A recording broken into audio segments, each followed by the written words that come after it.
Radio Magica presenta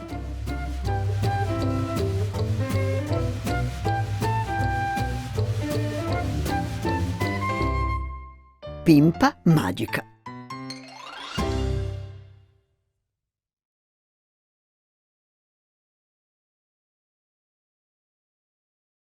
Pimpa e il gallo con il mal di gola.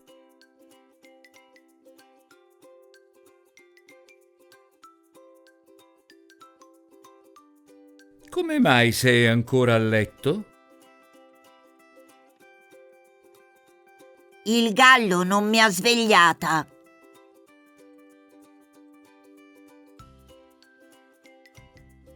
Corro a vedere perché il gallo non ha cantato. Ciao, perché non hai cantato questa mattina? Ho mal di gola. Conosco io la cura. Torno subito.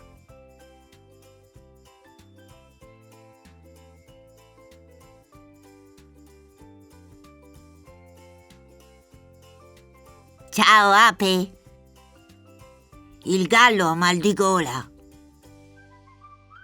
Portagli del miele. Devi mangiare il miele.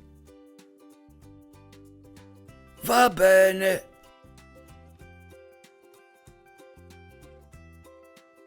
E devi riposare 2 giorni. Allora domani non posso cantare?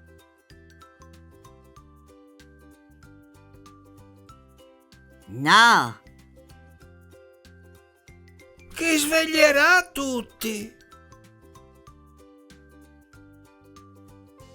non preoccuparti, ci penso io. Ok, grazie.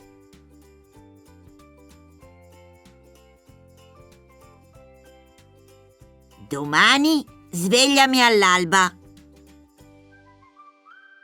D'accordo? Il giorno dopo Drin, drin. Adesso sveglio tutti.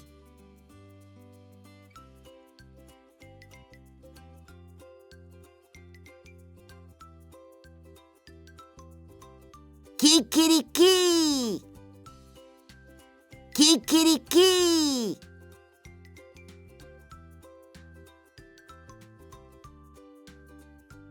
Questa mattina il gallo aveva una voce strana. Davvero? Per me era una voce bellissima.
Tutte le storie nei formati audio, video LIS e video CAA del progetto Pimpa Magica sono disponibili sul sito radiomagica.org.